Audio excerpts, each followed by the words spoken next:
Hello everyone. So rise of nationalism in Europe के पहले part में हमने देखा कि कैसे इंडस्ट्रियलाइजेशन की वजह से एक नई क्लास एस्टैब्लिश हुई जिसने लिबरलिज्म का आइडिया फैलाया और कैसे नेपोलियन ने फ्रांस और कुछ और एरिया में अपने इन्फ्लुएंस एस्टैब्लिश किया एंड लेटर जो कंजर्वेटिव रिजीम थी दूसरी जगह उन सब ने मिलकर नेपोलियन को हराया और जो कंजर्वेटिव रिजीम थी वो अब कोई भी लिबरलिज्म या नेशनलिज्म के आइडिया को फैलने से रोकना चाहती थी।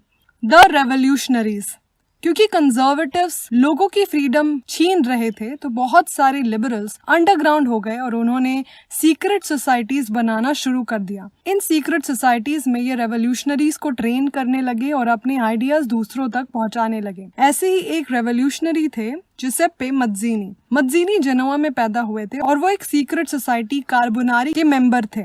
जब वो 24 साल के थे तब उनने लिगुरिया में रेवोल्यूशन करने का ट्राई किया था जिसकी वजह से उनको जेल जाना पड़ा और जब वो जेल से बाहर आए तो उन्हें ऑप्शन दिया गया या तो वो देश से बाहर चले जाए या तो फिर कोई छोटे से टाउन में रहे। तो वो चले गए मरसाई फ्रांस में और वहां उन्होंने एक सीक्रेट सोसाइटी बनाई यंग इटली नाम की। कुछ टाइम बाद वो फ्रांस की पुलिस से बचने के लिए स्विट्जरलैंड गए और उन्होंने बर्न में दूसरी सीक्रेट सोसाइटी बनाई यंग यूरोप नाम की। द एज ऑफ रेवोल्यूशंस, तो कंजर्वेटिव्स अपनी पावर को और मजबूत करने में लग गए और जो लिबरल नेशनलिस्ट थे वो रेवोल्यूशनरी एक्टिविटीज करने लगे। 1830 से 1848 के बीच में कंजर्वेटिव्स और रेवोल्यूशनरीज के बीच में पावर के लिए स्ट्रगल शुरू हो गए। The romantic imagination and national feeling, 18th century के एंड तक आते आते रोमांटिसिज्म की शुरुआत हुई। ये एक तरह का कल्चरल मूवमेंट था। जो रोमांटिक आर्टिस्ट थे, पोएट्स थे, उनका ये मानना था कि हमें अपने इंट्यूशंस पे बिलीव करना चाहिए, ना कि साइंटिफिक थॉट्स या फिर लॉजिक पे। ये जो नेशनलिज्म का भाव था ये खाली वॉर या टेरिटोरियल एक्सपेंशन से नहीं आ रहा था बल्कि कल्चर ने भी एक बहुत इंपॉर्टेंट रोल प्ले किया एक नेशन की आइडिया को क्रिएट करने के लिए।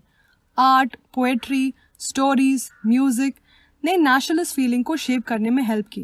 तो रोमांटिक्स का ये मानना था कि जो ट्रू कल्चर है किसी भी देश का वो वहाँ के आम नागरिक के बीच में मिलेगा और ये कल्चर को सब तक पहुँचाने के लिए और लोगों में कलेक्टिव आइडेंटिटी का भाव लाने के लिए फोक सॉन्ग्स, फोक पोएट्री और फोक डांसेस का यूज करना पड़ेगा ताकि जो ज्यादा पढ़े लिखे नहीं हैं वो भी नेशनलिस्ट मूवमेंट में हिस्सा ले पाएं। बात करते हैं पोलैंड की। पोलैंड 18th सेंचुरी में डिवाइड कर दिया गया था by great powers Russia, Prussia और ऑस्ट्रिया।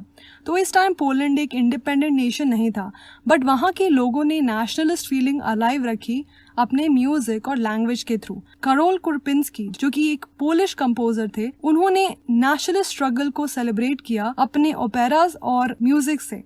और जो पोलैंड के फोक डांसेस थे जैसे पोलोनेज और मुजोर्का, उसके थ्रू भी नेशनलिज्म स्प्रेड किया लोगों के बीच में।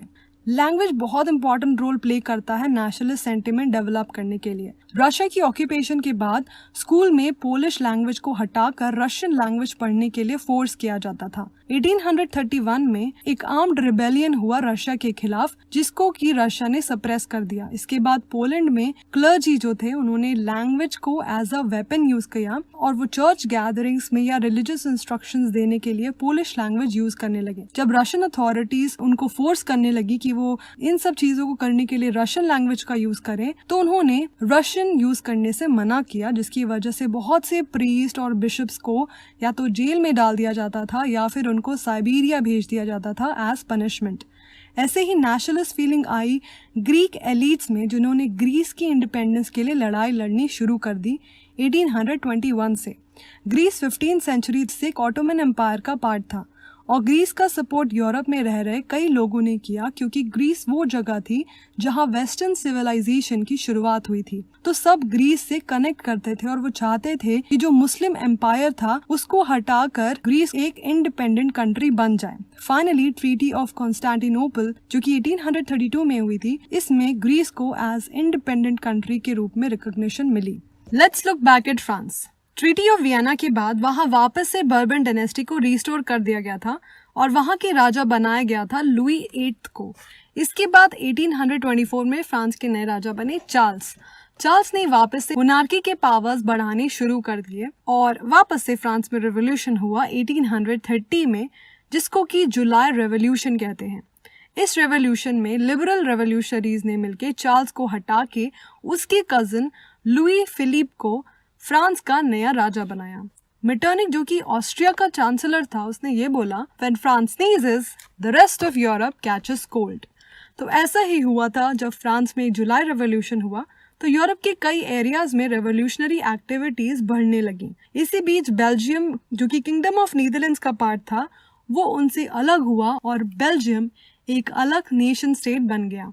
Hunger, hardship and popular revolt. 1830s बहुत इकोनॉमिक हार्डशिप का टाइम था यूरोप में। 19th सेंचुरी के स्टार्टिंग में पूरे यूरोप में पॉपुलेशन बहुत ज्यादा बढ़ने लगी, तो सारे कंट्रीज में जॉब्स कम थी और लोग बहुत ज्यादा थे। रूरल एरियाज से पॉपुलेशन अर्बन एरियाज में जाने लगे, वहाँ पे स्लम्स में रहने लगे, क्योंकि ब्रिटेन में तो इंडस्ट्रियलाइजेशन हो गया था बट यूरोप में कई जगह लोग अभी भी खुद से ही सामान प्रोड्यूस कर रहे थे। अब ऐसे में जो स्मॉल प्रोड्यूसर्स थे उनको कंपटीशन फेस करना पड़ता था ब्रिटेन के इंडस्ट्रियल प्रोडक्ट से। यूरोप में जहाँ जहाँ भी एरिस्टोक्रेसी पावरफुल थी वहाँ पीजेंट्स को स्ट्रगल करना पड़ा था, क्योंकि उनको फ्यूडल ड्यूज देने पड़ते थे और उनको एरिस्टोक्रेट्स के लिए काम भी करना पड़ता था। ऐसे में अगर किसी वजह से फसल अच्छी नहीं हुई तो पीजेंट्स भी परेशान होते थे। साथ ही टाउन्स में फसल कम होने की वजह से फूड प्राइसेस बढ़ जाते थे और वहाँ वर्कर्स को भी प्रॉब्लम होती थी। 1848 ऐसा ही एक साल था जब फूड शॉर्टेजेस हो गई और अनएम्प्लॉयमेंट बढ़ गई, जिसकी वजह से पेरिस के लोग सड़क पे आ गए, बैरिकेड्स लगा दिए गए और वहाँ के जो किंग थे लुई फिलिप, उनको भागना पड़ा और वो भाग के इंग्लैंड चले गए। इसके बाद फ्रांस की नेशनल असेंबली ने फ्रांस को रिपब्लिक डिक्लेयर किया था और वहाँ के पीजेंट्स की सपोर्ट से इस फ्रेंच रिपब्लिक में प्रेसिडेंट बनाया गया नेपोलियन के भाई के लड़के को, नेपोलियन थर्ड को। और इस नेशनल असेंबली ने यूनिवर्सल मेल सफरेज दिया, यानी कि जो मेल्स थे जो 21 साल से ज्यादा के एज के थे उन सबको वोटिंग का राइट मिला और उनको राइट टू वर्क भी गारंटी किया गया और इसके लिए नेशनल वर्कशॉप बनाई गई ताकि सबको एम्प्लॉयमेंट मिल सके। 1848 the revolution of the liberals.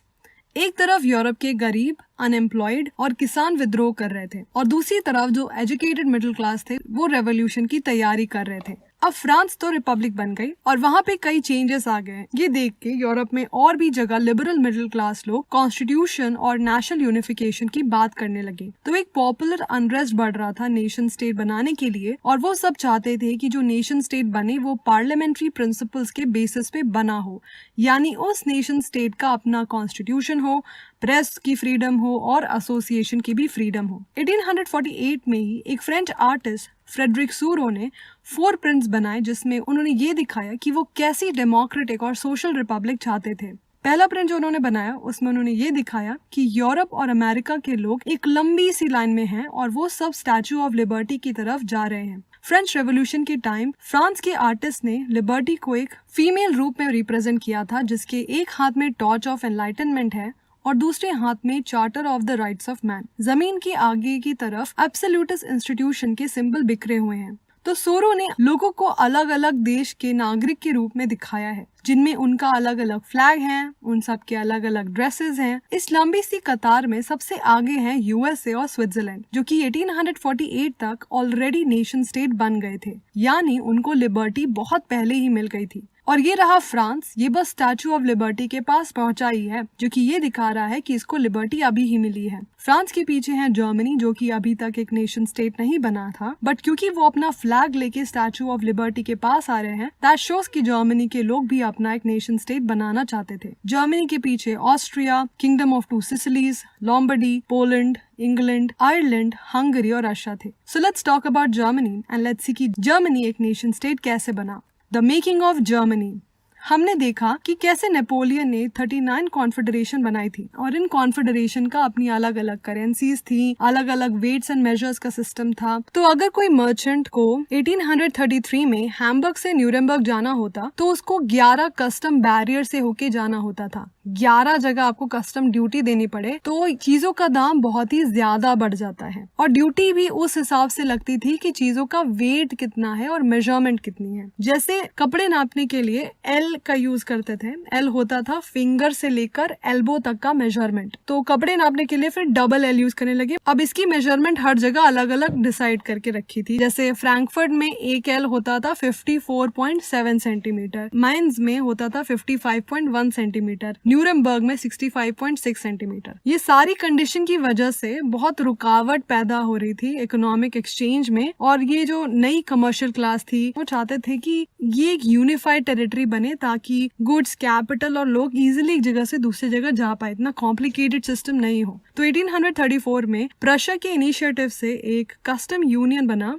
ज़ोल्वेराइन, जिसमें कि कई जर्मन स्टेट शामिल हुए। तो इस यूनियन में टैरिफ बैरियर हटा दिए गए और जो करेंसी थी सब जगह चल रही थी उनको 2 करेंसी कर दिया गया। तो 2 ही करेंसी पूरे यूनियन में चलती थी। फिर यहाँ पे रेलवेज नेटवर्क बनाने लगे, जिसकी वजह से मोबिलिटी बढ़ने लगी और इन सब जगह का इकोनॉमिक प्रोग्रेस होने लगा, जिसकी वजह से उनमें यूनिफिकेशन की भावना बढ़ने लगी। इसी बीच जर्मनी के लिबरल्स जो कि अलग अलग पॉलिटिकल एसोसिएशन में थे, वो सब साथ आए और उन्होंने डिसाइड किया कि इलेक्शन करके वो जर्मनी का एक पार्लियामेंट बनाएंगे और फिर जर्मनी को एक नेशन स्टेट बनाएंगे। फिर इलेक्शन हुए जिसमें मिडिल क्लास ने वोट किया और जर्मनी की नेशनल असेंबली बनी फ्रैंकफर्ट में। 18 मई 1848 को 831 लोग जो इलेक्ट हुए थे वो मिले फ्रैंकफर्ट पार्लियामेंट में, और फिर इन्होंने जर्मनी का कॉन्स्टिट्यूशन बनाना शुरू किया। इस कॉन्स्टिट्यूशन के हिसाब से जर्मनी में मोनार्की रहेगी बट कंट्रोल पार्लियामेंट के पास रहेगा। इस कंडीशन के साथ जब ये पार्लियामेंट प्रशिया के किंग फ्रेडरिक विल्हेम फोर्थ के पास गए तो उन्होंने साफ मना कर दिया, और वो जो दूसरे मोनार्क थे इन जगह के, उनके साथ मिलके जर्मनी की इस इलेक्टेड असेंबली को अपोज करने लगे। तो ना किंग इस असेंबली के फेवर में थे, ना कॉमन पीपल इस असेंबली के फेवर में थे, क्योंकि ये जो असेंबली थी वो मिडिल क्लास की प्रॉब्लम सुन रही थी,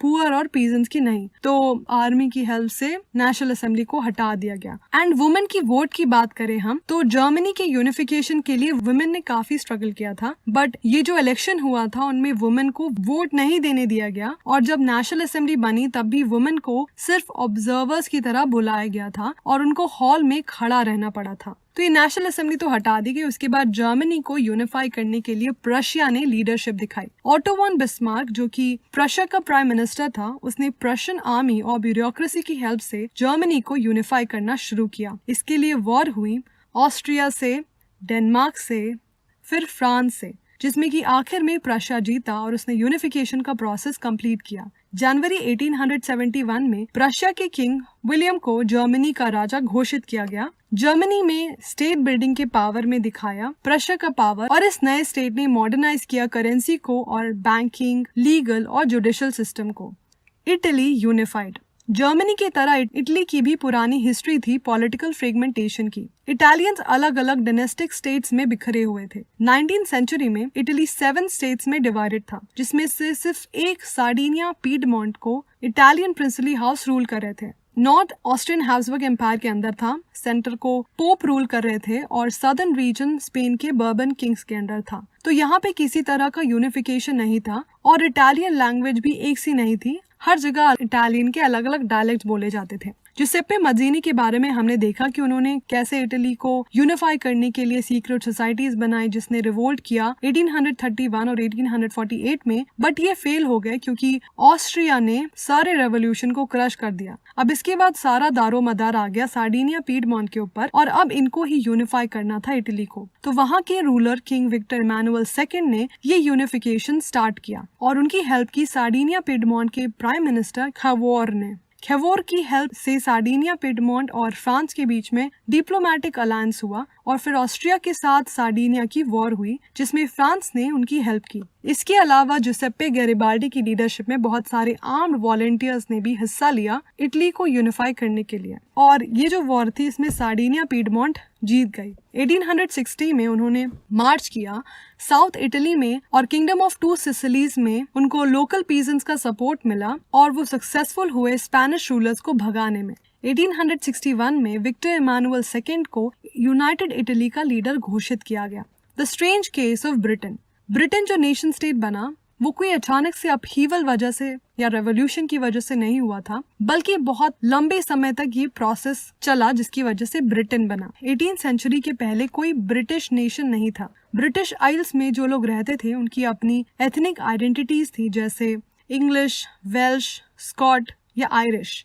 ये सारे एथनिक ग्रुप्स की अपनी अलग अलग कल्चर और पॉलिटिकल ट्रेडिशन थे। बट जैसे जैसे इंग्लिश की वेल्थ, इम्पोर्टेंस और पावर बढ़ने लगी तो वो दूसरों को इन्फ्लुएंस करने लगे। सबसे पहले इंग्लैंड ने वेल्स को जीता 1535 में।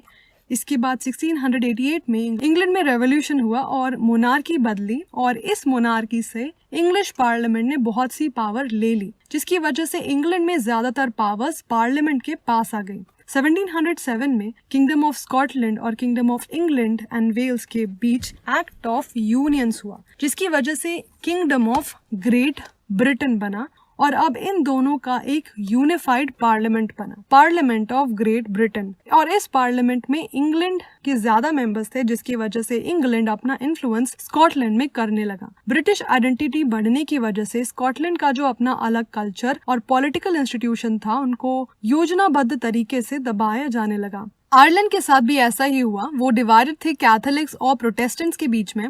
आयरलैंड में कैथोलिक ज्यादा थे, बट इंग्लैंड ने प्रोटेस्टेंट की हेल्प की आयरलैंड में ताकि वो डोमिनेट कर सके। कैथोलिक ने जितना भी रिवोल्ट किया ब्रिटिश के खिलाफ, उन सबको रिप्रेस कर दिया गया। वुल्फ एंड उनकी यूनाइटेड आयरिशमैन ने रिवोल्ट किया, जो कि फेल हो गया। उसके बाद आयरलैंड को फोर्सिबली यूके में इनकॉर्पोरेट कर लिया गया 1801 में, और एक नया ब्रिटिश नेशन बनाया गया, United kingdom of great Britain and Ireland, जिसमें कि इंग्लिश कल्चर डोमिनेट करने लगा। जो न्यू ब्रिटेन के सिंबल थे, जैसे ब्रिटिश फ्लैग, नेशनल एंथम और इंग्लिश लैंग्वेज, इन सबको प्रमोट किया गया, और जो पुराने नेशंस थे उनको एज सबऑर्डिनेट पार्टनर्स सरवाइव करना पड़ा इस यूनियन में। विजुअलाइजिंग द नेशन, किसी भी रूलर या फ्रीडम फाइटर का पोर्ट्रेट बनाना इजी है, बट किसी नेशन को फेस कैसे दिया जाए? तो 18th और 19th सेंचुरी के आर्टिस्ट ने नेशन को पर्सोनिफाई करना शुरू किया, यानी उन्होंने नेशन को ऐसे रिप्रेजेंट किया जैसे कि वो एक पर्सन हो। ज्यादातर वो फीमेल फिगर्स में रिप्रेजेंट किया जाता था। जैसे फ्रेंच रेवोल्यूशन के टाइम पे वहाँ के आर्टिस्ट ने फीमेल एलेगरी से रिप्रेजेंट किया लिबर्टी, जस्टिस और रिपब्लिक जैसे आइडियाज को। लिबर्टी रिप्रेजेंट की जाती थी रेड कैप और ब्रोकन चेन से। जस्टिस रिप्रेजेंट की जाती थी ब्लाइंड फोल्डेड वुमेन से, जिनके हाथ में वेइंग स्केल्स होते थे। सिमिलरली नेशंस को भी ऐसे रिप्रेजेंट किया जाने लगा। फ्रांस में उनको नाम दिया गया मेरियन से। उनका जो कैरेक्टरिस्टिक था वो लिबर्टी और रिपब्लिक से लिया गया था, रेड कैप, ट्राई कलर और कॉकेड। मेरियन के स्टैचू पब्लिक स्क्वायर्स में लगाए गए ताकि लोगों को रिमाइंड किया जा सके कि वो सब एक हैं। मेरियन के इमेजेस कॉइन्स और स्टैम्प्स में भी लगाए गए। इसी तरह जर्मनी की एलेगरी बनी जर्मेनिया। जर्मेनिया ओक लीव्स का क्राउन पहनती थी, जो कि हीरोइज्म दर्शाता था। Nationalism and imperialism, 19th century के एंड तक आते आते नेशनलिज्म, जो डेमोक्रेसी और रेवोल्यूशन और राइट्स के आइडियाज को प्रमोट करने के लिए था, उस नेशनलिज्म की अब एक नैरो कम्युनिटी बन गई। जो नेशनलिस्ट ग्रुप थे वो एक दूसरे के प्रति काफी इंटॉलरेंट थे और हमेशा एक दूसरे के लड़ने के लिए तैयार रहते थे। जो भी मेजर यूरोपियन पावर्स थी, उन्होंने अपने देश में रह रहे लोगों के नेशनलिज्म की भावना को अपने इंपीरियलिस्ट एम को बढ़ाने के लिए यूज किया। इंपीरियलिज्म होता है जब कोई कंट्री ये चाहती है कि उसका पावर और उसका इन्फ्लुएंस दूसरी कंट्री में बने, मिलिट्री की यूज से या फिर किसी तरीके से, और वो कंट्री उसकी हर बात माने। इस इंपीरियलिस्ट आइडिया की वजह से इन यूरोपियन पावर्स ने बहुत सारी कॉलोनीज भी बनाई। सबसे ज्यादा जो नेशनलिस्ट टेंशन क्रिएट हुई यूरोप में वो थी बाल्कन्स में 1871 में। बाल्कन जो रीजन था वहाँ काफी ज्योग्राफिकल और एथनिक वेरिएशन थी। उसमें आज के Romania, Bulgaria, Albania, Greece, Macedonia, Croatia, Bosnia, Herzegovina, Slovenia, Serbia और मोंटेनेग्रो थे। वहाँ के लोगों को स्लाव्स बोलते हैं। ज्यादातर बाल्कन्स ऑटोमन एम्पायर के अंडर था। रोमांटिक नेशनलिज्म का आइडिया जब लोगों में फैलने लगा और जब ऑटोमन एम्पायर का डिसइंटीग्रेशन होने लगा, तब बाल्कन रीजन बहुत एक्सप्लोसिव हो गया। ऑटोमन एम्पायर इस पूरे टाइम रिफॉर्म कर रहा था, बट उसका कोई रिजल्ट नहीं आ रहा था। एक एक करके उसकी यूरोपियन सब्जेक्ट नेशनैलिटीज उससे अलग हो गई और अपने आप को इंडिपेंडेंट डिक्लेयर कर रही थी। बाल्कन के लोग अपनी इंडिपेंडेंस क्लेम कर रहे थे और पॉलिटिकल राइट्स की बात करने लगे। तो जैसे जैसे ये बाल्कन स्टेट इंडिपेंडेंट हो रहे थे, तो उनका आपस में कंपटीशन बढ़ रहे थे, क्योंकि वो ज्यादा से ज्यादा एरिया अपने नेशन के अंदर करना चाहते थे। इतना ही नहीं, बाल्कन बिग पावर राइवलरी के लिए भी जगह बन गया। इस समय इंटेंस कंपटीशन चल रहा था यूरोपियन पावर्स के बीच में ट्रेड और कॉलोनीज के लिए। सारी कंट्रीज चाहती थी कि उनकी ज्यादा कॉलोनीज हो या वो ज्यादा पावरफुल हो, तो ये सब लोग अपनी मिलिट्री और नेवल पावर बढ़ाना चाहते थे। सारे पावर्स जैसे Russia, Germany, England, Austro Hungary चाहते थे कि उनका इन्फ्लुएंस हो इस एरिया में और दूसरों के इन्फ्लुएंस को रोकना चाहते थे। इसकी वजह से इस रीजन में बहुत सारी वॉर हुई। इसी बीच जहां जहां इन पावर्स ने कॉलोनी बना रखी थी, वहां पे लोग ये इंपीरियल डोमिनेशन को अपोज करने लगे, क्योंकि उनको नेशनलिज्म की भावना आई और वो इन पावर्स को हटाकर इंडिपेंडेंट होना चाहते थे।